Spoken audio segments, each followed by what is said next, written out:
खबरों के express way से आगे रुक करते हैं सियासी ढाबे का, जहां आज की सबसे दिलचस्प खबर मौजूद है। प्रधानमंत्री मोदी ने राष्ट्रपति के अभिभाषण पर धन्यवाद प्रस्ताव के दौरान कांग्रेस पर जमकर निशाना साधा।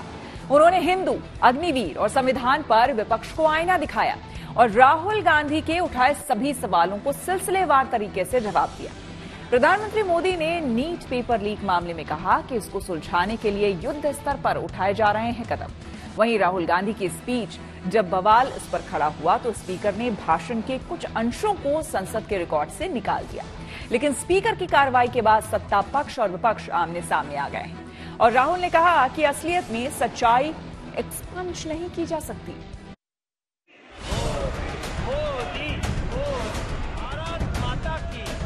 ये झूठ नैरेटिव का परिणाम देखिए। इसी चुनाव में ईवीएम को लेकर झूठ, संविधान को लेकर झूठ, आरक्षण को लेकर झूठ, कल अग्निवीर को लेकर सदन में झूठ बोला गया।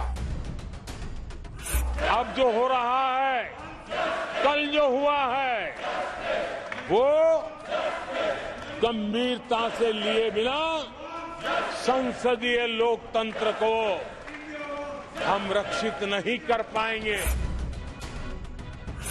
इसके पीछे इरादे नेक नहीं है, इरादे गंभीर खतरे के हैं और मैं देशवासियों को भी जगाना चाहता हूं। ये वो लोग हैं जिन्होंने हिंदू आतंकवाद ये शब्द गढ़ने की कोशिश की थी। लोकसभा में प्रधानमंत्री मोदी ने राष्ट्रपति के अभिभाषण पर धन्यवाद प्रस्ताव पर हुई चर्चा का जवाब देते हुए कांग्रेस पर जमकर हमला बोला। और मैं इसलिए कह रहा हूं कि इसके पीछे इरादे नेक नहीं है, इरादे गंभीर खतरे के हैं। प्रधानमंत्री मोदी ने नेता प्रतिपक्ष राहुल गांधी के एक एक आरोपों का सिलसिलेवार जवाब दिया और कहा कि कांग्रेस देश और युवाओं को गुमराह करना चाहती है। जो दल 60 साल तक यहाँ बैठा है, जो सरकार के कामों को जानता है, जिसके पास अनुभवी नेताओं की श्रृंखला, वे जब अराजकता के इस रास्ते पर चले जाएं, झूठ के रास्ते को चुन ले, तब देश गंभीर संकट की तरफ जा रहा है। इसका सबूत मिल रहा है। कांग्रेस ने झूठ को राजनीति का हथियार बनाया।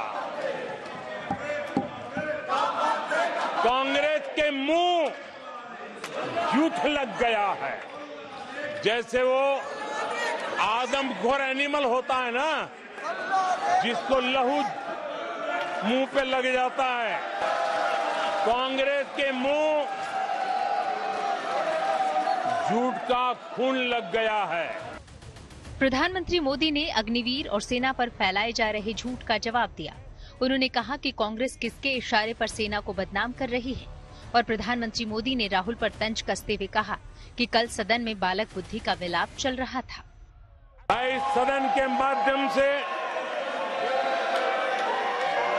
जानना चाहता हूं, आखिर किसके लिए कांग्रेस हमारी सेनाओं को कमजोर करना चाहती है? किसके फायदे के लिए कांग्रेस वाले सेना के संबंध में इतना झूठ फैला रहे हैं? हमने कल सदन में यही बचकाना हरकत देखी है। कल यहां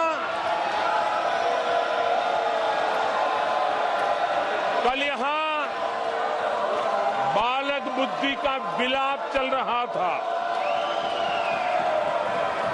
मुझे मारा गया, मुझे इसने मारा, मुझे उसने मारा, मुझे यहाँ मारा, मुझे वहाँ मारा, ये चल रहा था।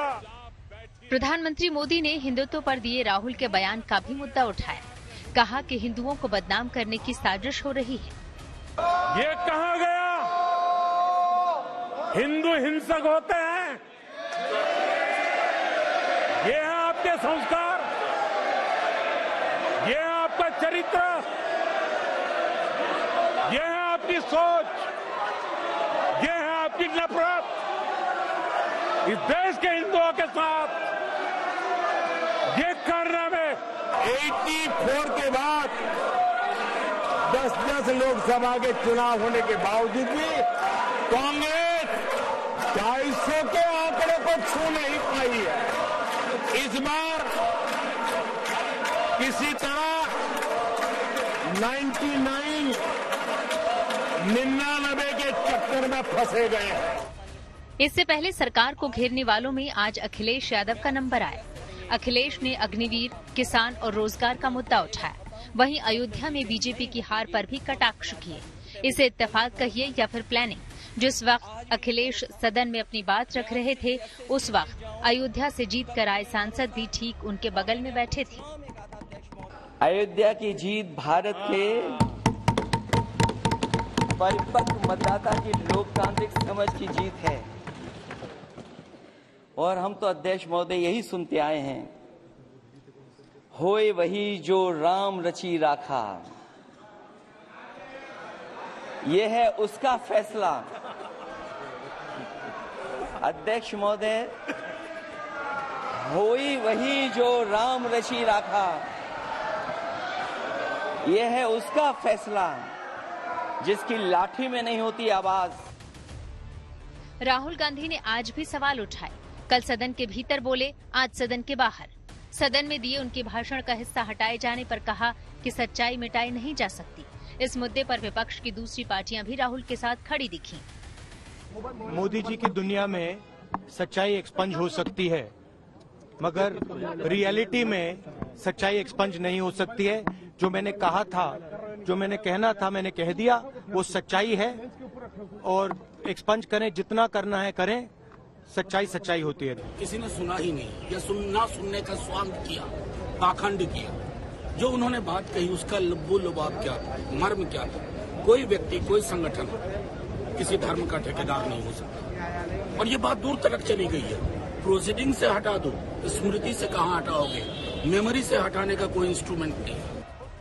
संसद के भीतर आज भी सरकार को घेरने की लगातार कोशिश होती रही। विपक्ष ने खूब शोर मचाया। प्रधानमंत्री के पूरे भाषण के दौरान विपक्ष लगातार नारेबाजी करता रहा, जिससे कई बार प्रधानमंत्री को अपना भाषण बीच में रोकना पड़ा। जाहिर है ये शुरुआत बता रही है कि आने वाले दिन संसद में कैसे रहने वाले हैं। Bureau report, good news today.